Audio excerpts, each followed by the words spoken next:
What is up, Croissant Gang? First off, Happy New Year. It's already the last day of 2022, and it's been 2 whole years since I got into this hobby. In this video, I'll be sharing knowledge learned by yours truly over the past 2 years. I made a lot of mistakes, ranging from a scale of meh to what the f. In order to make this video not an editing nightmare, I'm going to start with the first lesson right away. That would be, small tanks are hard to keep. If you've seen my older videos, I was basically a psycho that started a reef tank with the 2.5 gallon aquarium. This was mainly because I already had equipment lying around from an old beta setup and I just wanted to, test the waters per se. However, this tank was a nightmare to keep stable and my nutrients were either at 0 or high enough that the water was able to be classified as diarrhea. My 15 gallon aquarium is still considered a nano tank, but it is infinitely easier to keep and I am able to enjoy it more as a result. The second important lesson that I learned is to buy a setup that will last you.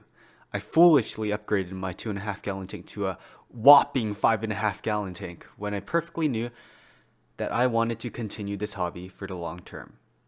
This required a purchase of a new filter and of course the aquarium itself. The added total to the purchase history was only about $50 and I had to cycle the tank on top of that, so there's more time. The setup only lasted me like 4 months, which is sad. And if I had just gone for my current setup, I could have just used that $50 elsewhere, and there are many ways to use extra cash in this hobby.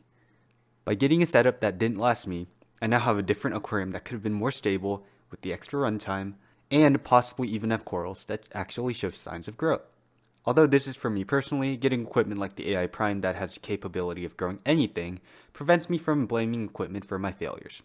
Nicer equipment also maximizes your chances of succeeding in this hobby. So, if you can afford to get nicer equipment, do it.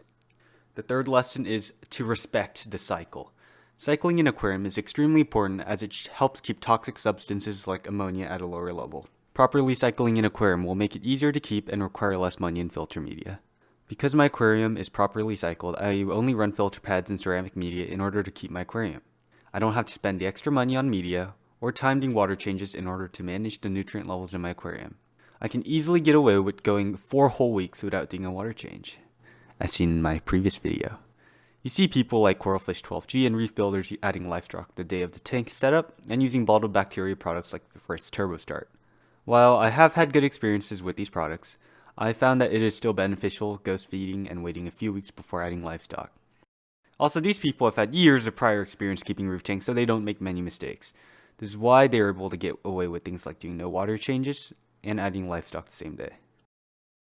Last but not least is to enjoy your aquarium. Set up your tank so that you enjoy it. For example, I like letting robots take care of my aquarium, but if you like to be more hands-on, skip out on the automation. Just because others have stuff like auto top-off systems doesn't mean that you have to. I found that I was more inclined to take care and enjoy my aquarium if it was set up in a way that I enjoy and think is interesting. Same thing goes for livestock. I'm sure many will shun me for this, but I actually hate zoanthids. I made the mistake of getting zoas because I saw that basically everyone has them. They ended up being neglected and then died. On the contrary, I got a candy cane coral that I really like. Due to having high nutrient levels, the coral almost died, but since I really like the coral, I spent some wholesome TLC trying to save it. I was willing to clean algae off the skeleton and the frag plug every day. I'm now able to finally enjoy coral growth in a clean-ish tank after almost 2 whole years of failures. So, in conclusion, the reefing hobby was definitely challenging and I learned a lot. So if you are new and struggling in the hobby, just know that I killed off over $100 worth of coral and didn't get good results for 2 years. I would also like to point out that most don't struggle as much as me, which is a very sad fact.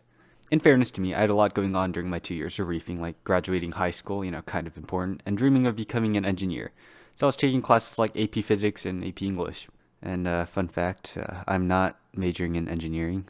Well, it appears that it's now time for the outro. So if you found this video insightful in any way, make sure to give it a like so others have an easier time finding it. And if you developed a one-sided crush on me, make sure to hit that subscribe button in order to join the one and only Croissant Gang. Goodbye!